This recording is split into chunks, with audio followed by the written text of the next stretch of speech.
Welcome to episode number 58 of the Dodgeball Marketing Podcast. We're glad you're joining us. My name is Chris, and this is Michael. And today, Michael, we're going to talk about more SEO basics to improve your rank. So these are kind of, again, kind of foundational things that you can look at with your website and what you're doing with SEO. So you can build on top of that later. So let's get into it. Yeah, absolutely. So even more good ideas here. So number one, even more. Number one, understand and use core web vitals. I always think of SEO as falling into three legs of the stool: site architecture and the usability and the website, content and content strategy, and then off-site factors. Right. Lately, Google has gotten hyper-focused on what they're packaging up as core web vitals. And it really is a lot of information and ideas and kind of best practices and things that they're judging websites against around page speed and usability. Google is very concerned, and this is my opinion, but very concerned to be number one for the mobile user market. They're very concerned to make sure that websites work well for mobile users. And so they're looking at things like whether phone numbers and elements that are to be interacted with are thumbable or clickable. So like having elements like text and a phone number that's clickable too close together might make it difficult for a user to hit that button on a phone in bright sunlight. Oh yeah, bright sunlight. Another one is like contrast. Elements like text being a light gray on a white background on a phone in high sunlight, that's just not going to show up. And so Google knows that. And so and another big one is page speed. We keep working ourselves out as the human race onto the tiniest end of the branch with HTML and page speed and delivery of content. It's like we get these great smartphones and we're able to get content on them, and suddenly, we just want to go where we've got a bad signal, or we want to load more content that we should have ever expected to be able to load to a device we can carry in our pockets. So part of this arms race for Google is making sure that if people are trying to use their search engine, that the websites that have the content that they're trying to load, that'll actually work. Right. And so they're very concerned about page speed, even applied to desktop users.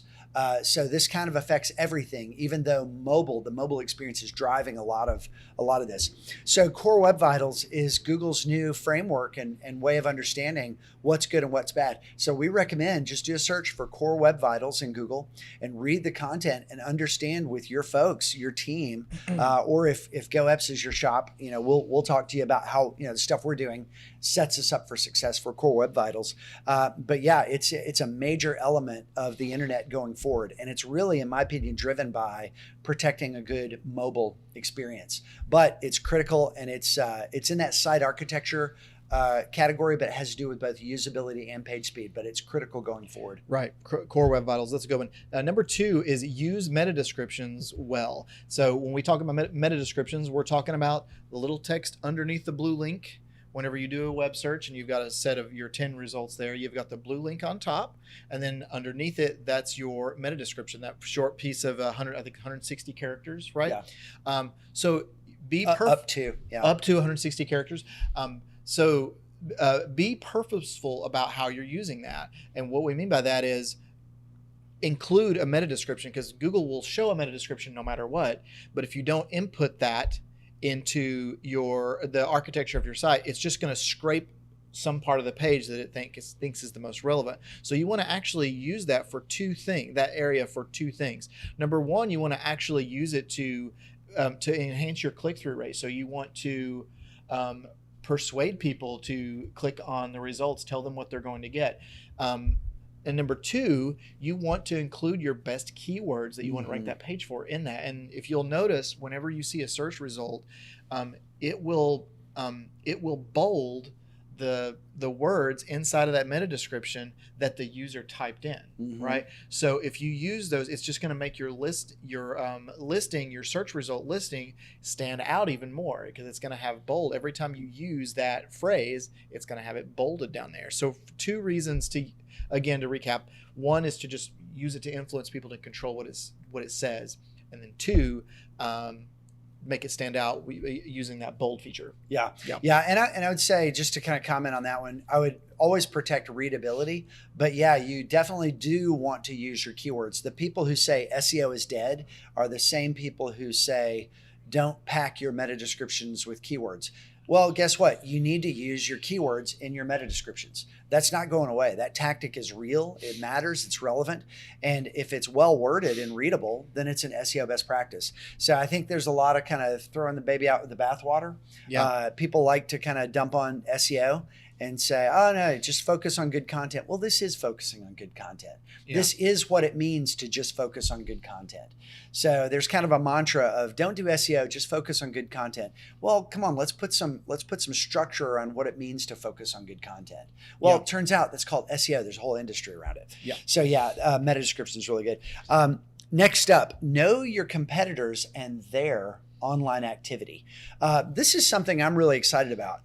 We often work with clients and we have a little bit of a flicker during an intake call or getting started with a new client of maybe who they're trying to beat or who they see advertising or showing up in organic search results. And maybe there's a little bit of a competition. Maybe some staff have kind of moved between these two companies. And so sometimes competition kind of rises on the radar a little bit. Yeah. But we actually take a different approach to thinking about the competition. We see them as an opportunity for us to develop our keyword data. So what we like to do is identify a new client's competitors and then pick a few companies that are really excellent at internet marketing, even if they're in other markets and they're not a competitor. And then we have a big checklist of data and analytics that we build and use to monitor the activity of those competitors. Some are tools where we have data that we're getting to estimate things like website traffic. And so sometimes you have to have kind of an account with the tool to get that data. And so we get all that and we use that in the campaigns we run. But a lot of the other stuff is stuff that's hiding in plain sight. It's just that we have a mindset of tracking it and reporting it and watching how it changes over time. For example, it would be easy to pull up one of your competitors' websites, go to their YouTube channel and see a number of metrics. How many videos do they have live? Right. How many playlists have they created? How many views has their channel gotten for the videos that are currently published? How many subscribers do they have? How active are those subscribers? For example, how many comments do they have on their videos? You can imagine here that if you capture these metrics and monitor them over time, you can see when a competitor has decided to invest more heavily in video. Yeah. And right now, there's really no way that this data exists except for us producing our report. So knowing what your competitors are doing on the internet is a really big way to understand what's happening. And when you see them developing new strategies, new content, for example, the example I just gave for YouTube, we can do that with social media content, social media channels. Mm-hmm. We can also do it with their blog, their website. And we can say, well, how often are they publishing to their blog? How much new content related to their products? How many case studies are they producing? Mm-hmm. How often are they touching search engines with new pages? How often are they registering new content around certain subject matter that you want to rank for? And if you understand that, for one thing, it's good to know what the heck you're going up against so you can compete. But besides that, it's a really good tool for creating a budget for your own online marketing. We have, in advertising, there are a lot of great tools, Chris, for us to go head to head in the world of advertising with paid search or other types of advertising. Yeah. And so you can pull that data and help us understand that with competitors. But with SEO, some of the stuff we have to manually go get. And it's kind of hiding in plain sight. And so, having a comprehensive sense of what's happening only happens if you decide who you're going to measure and how you're going to measure, and then create that data and look at it every month. We think it's a missed opportunity. We've gotten a lot of benefit out of it because it helps us identify areas that are emerging, where there's competition emerging, and we are able to go develop keyword data around that because we see competitors investing in it. Yeah. Good. Number 4 here is use video content on your key pages. So there's a myriad of benefits to using video, and we're just going to go through them here because there's a lot of benefits in one. Number 1, video is just a better user experience. You can develop more of a close relationship. You can communicate emotional content more with video. You can show things with video that you wouldn't be able to show otherwise, like a product demonstration, or you can impact someone emotionally. I mean, it goes on and on and on. 2, it increases, and we know this, Michael, because they've done studies, landing page studies on this, it increases conversion rates on page. So if you take a good video and put it on a page that you want to get a conversion on, so a phone call or a form fill or something like that, that conversion rate goes up on the whole if you have a video on that page. Thirdly, it increases your time on site because people have to push play, and they have to wait for the video to play. If you have a good video, maybe it's 2 or 3 minutes. Well, that's 2 or 3 extra minutes that they might not have spent on your site before because they're there consuming your content. So that's a good signal back to Google that people like your site. They're staying on your site. So that enhances your SEO as well. And then lastly, there's this kind of like a converse relationship with your video and your YouTube, or I'm sorry, your website and your YouTube channel. So the YouTube embed on your site helps your site because of all the reasons we just mentioned. And it also increases your views on your YouTube channel, which then increases people's propensity.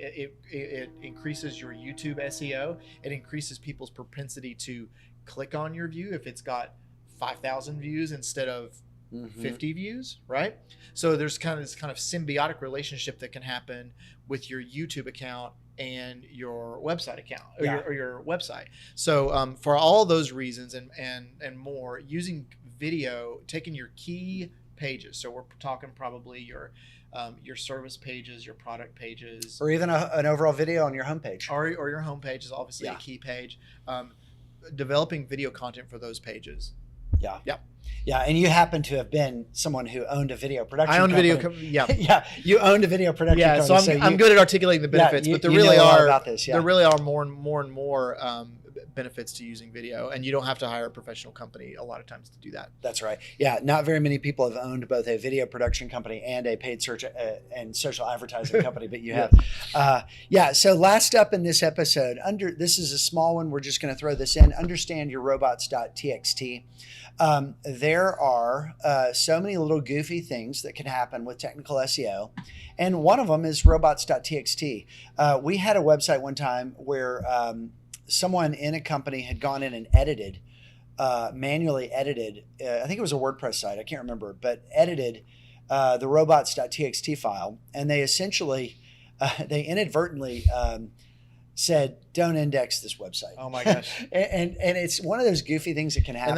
And just for the benefit of people to know what robots.txt we'll explain what it is. Yeah, it's a small file that has a few different indicators on that communicates to Google, here's what we would like you to do with this site. And one of those indicators is the no index tag, NOINDEX, no index. And if Google sees that, it'll say, okay, I'll forget about your website. So it's a huge deal when you have that. And so it took us, we went through a whole cycle of analytics before we kind of saw that what had happened, because it wasn't one of our optimizations. It wasn't something we did. It was something That's the opposite of an optimization. And what they were trying to accomplish was not a bad idea. They had launched a new patient admin area, and they had introductory content on that login page. So they didn't want people to find it. And they didn't want people to be driven to that very informative login page, which asked for credentials for logging in.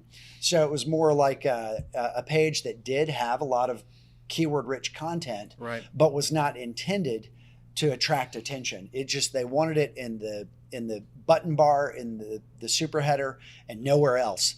And so they did what they were supposed to do. However, they just typoed and said something and hit save, or they didn't save their work correctly. Something happened where what they thought they were submitting and saving just didn't work.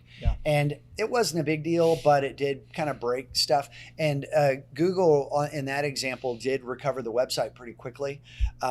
But it was just a lesson learned. So make sure that when you've got these big Here's the real lesson. It's not necessarily understanding what robots.txt is. If you don't know what it is, Chris explained it. It's a small text file that says, please include this in your index. Please ignore everything else. They do index everything, but they exclude it from search engines if we ask them not to. It's really making sure, here's the real lesson. Make sure that you've got a system in place to check this occasionally.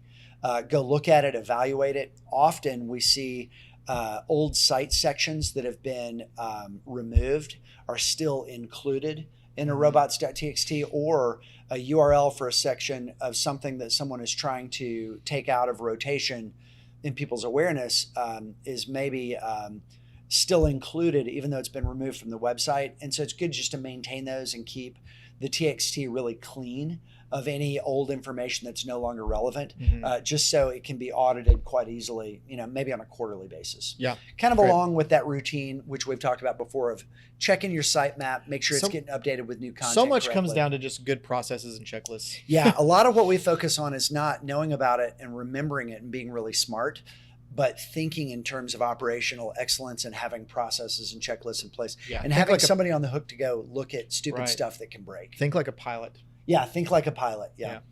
Excellent. All right, I'll close this out. This has been episode 58.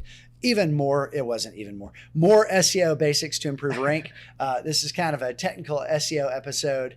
And follow us on YouTube.